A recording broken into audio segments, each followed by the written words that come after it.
Hi everybody, I'm Susan Mulvihill. Welcome back to my vegetable garden on this very blustery day. In case you can't tell, I'm trying to stand out of the wind so you can hear what I have to say. Today is the next installment in my series called Seed Starting Demystified. I'm pretty sure this is part 6, and if you've missed any of the past ones, just go to my YouTube channel, Susan's in the Garden, and do a search on Seed Starting Demystified. You'll find them there. Now for today, I want to give you an update on all of the seeds I've started so far and what the next steps are as you start transitioning those tiny little seeds into plants that will go out to your vegetable garden. I'm also going to let you know which seeds I'm going to be starting next. First up is Verbena bonariensis, and you might recall that the seeds required both darkness and bottom heat in the form of a heat seedling mat in order to germinate.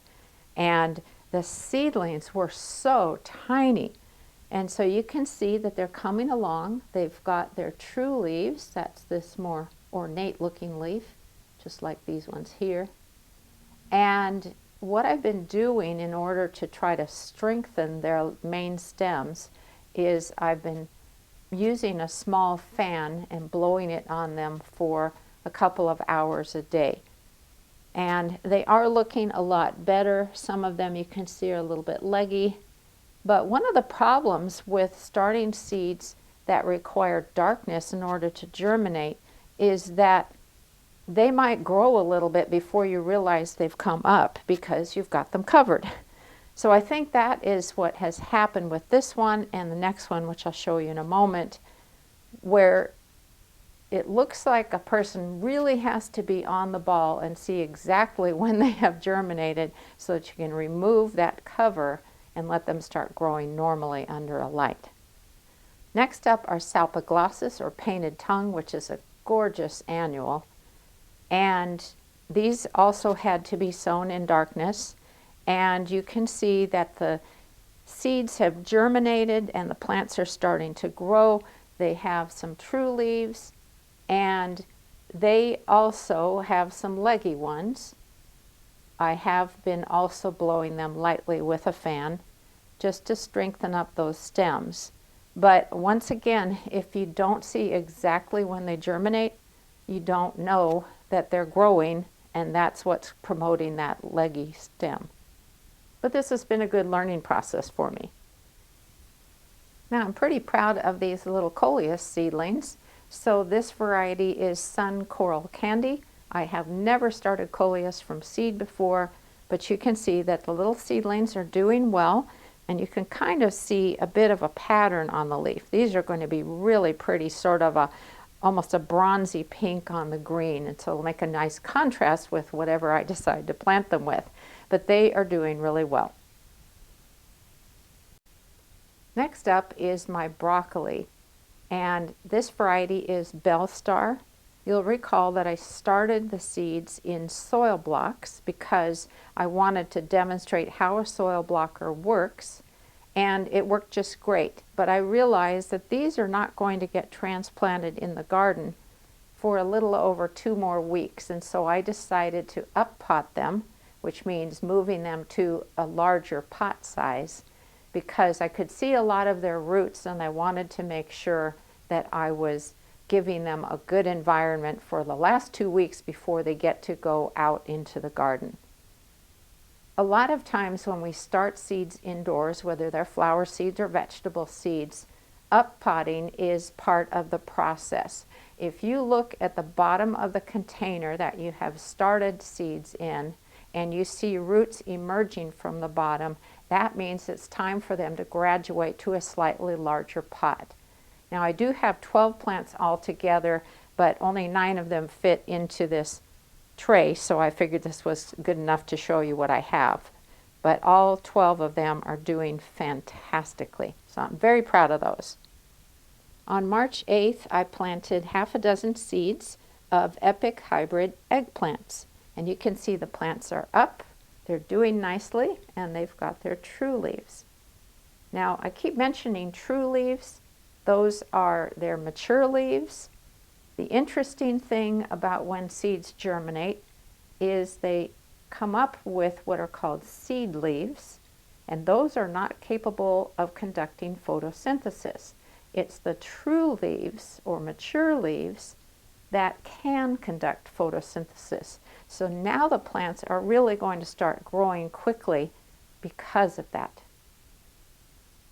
With all of the seedlings, once I see that they have true leaves, I start fertilizing them, but I just wanted to reiterate that I use a weak solution of a nitrogen fertilizer that's in liquid form. I particularly like to use Alaska fish fertilizer or other types of fish emulsion fertilizer, and I dilute it at half strength. So same amount of water as what the label suggests, but half as much of the fertilizer solution. And so I'm fertilizing the seedlings about every 10 days. Here's some more seeds that I started. These are for Utah improved celery, which is a variety that's good for northern climates. I started the seeds on March 8th. You can see they are absolutely tiny. They always take a long time to get going, and then they grow beautifully for the rest of the season. Now, a lot of times folks ask me, why would you grow celery when you can just buy it in the store? Well, here's my answer. Think about how you go to the store because you want to make tuna fish sandwiches or something with celery in them. And so you buy the whole head of celery, you bring it home, you make your sandwiches, and then you forget the celeries in your vegetable crisper. And you know what happens, it turns to mush, and then you've wasted that rest of the head. This way, when I grow my own celery, I can just harvest a stalk at a time, and because the plants are still growing out in the garden, the remaining stalks are fine, and I just pick them when I need them. So I have found this to be the best way for me to grow the celery myself rather than buying it at the store and potentially wasting it. On March 18th, I started some Aster seeds, and the variety is Tower Chamois.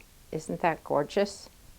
I grew them a few years ago, and I just loved the flowers, so I thought this would be a great thing to add to the garden. You can see they're just starting to get their true leaves, and they're doing pretty well. There's a seedling here that hasn't gotten its leaves yet, and there's a gap there, but otherwise they're doing okay. This one also has a seed that's come up.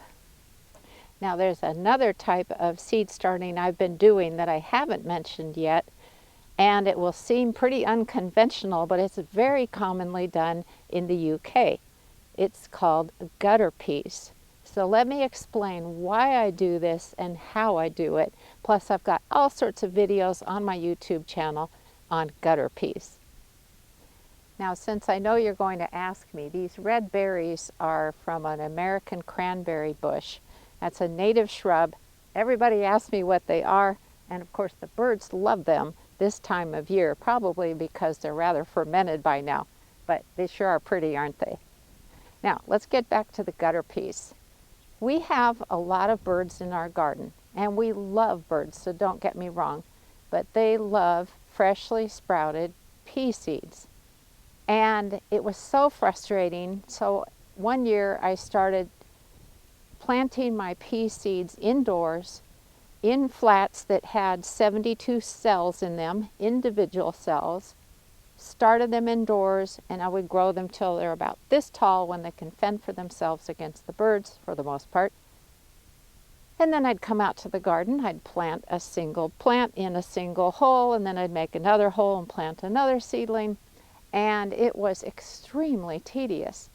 So then I learned about the gutter pea method, and the idea is that you plant quite a few pea seeds in gutters. This is just a plastic rain gutter. I've been reusing them for years. And what you do is you grow them in the gutter until they form quite a thick mat of roots. And then when it comes time to plant them, you can plant all of these in like 2 minutes at the most. What you do is you make a trench that is basically this height and width, and you tip the gutters on an angle and slide all of this en masse into the trench. It is so cool, and you'll be seeing me do it in a couple of weeks because I'm hoping to plant these around April 15th. So I did a double row in each of these gutters. There's 4 of them all together, and they're going to be planted in one of our raised beds. And I've just been letting them grow, but I know that their root systems are not large enough yet to be slid out of their gutters. But we're getting there, and the plants are doing really well. The variety is a green arrow.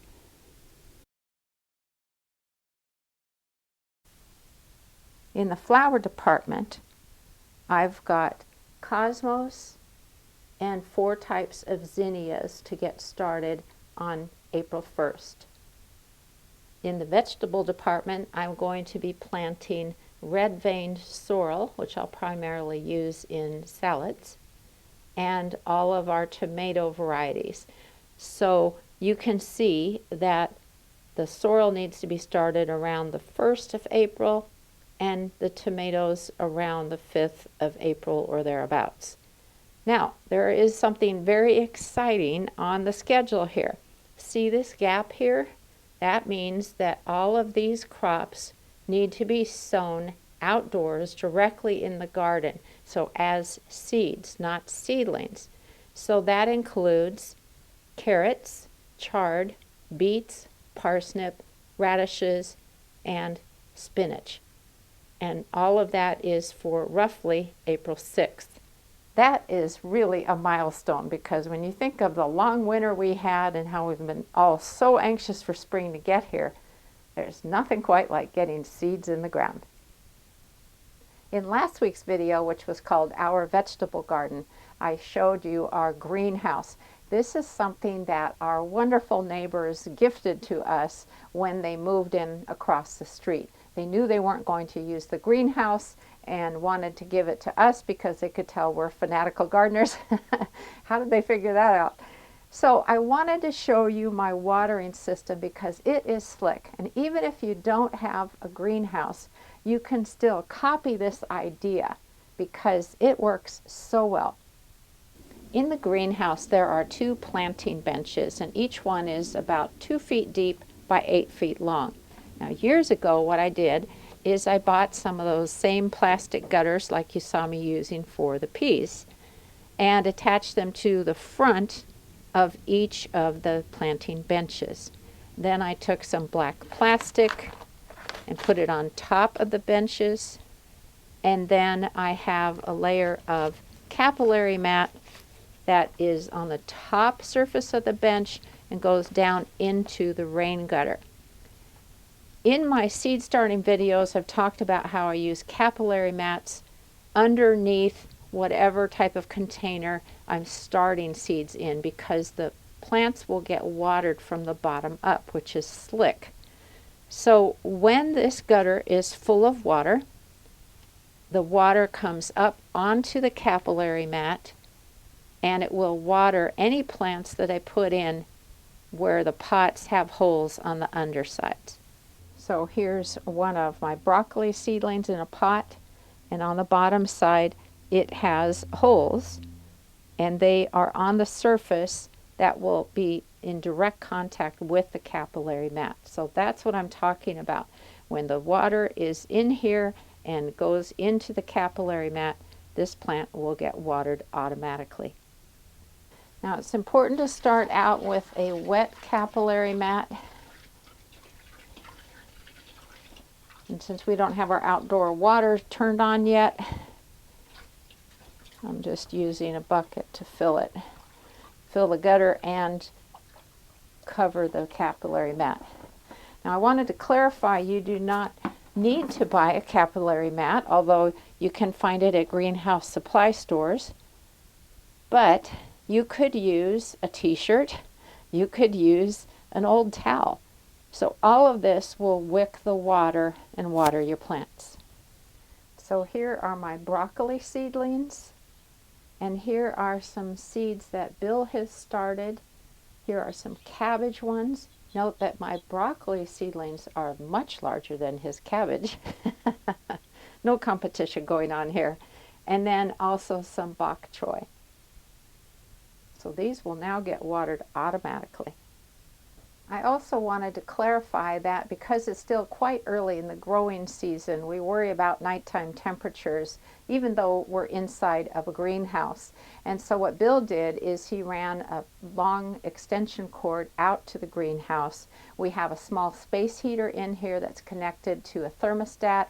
And so anytime the temperature drops below 45 degrees Fahrenheit, it kicks on and brings the temperature back up.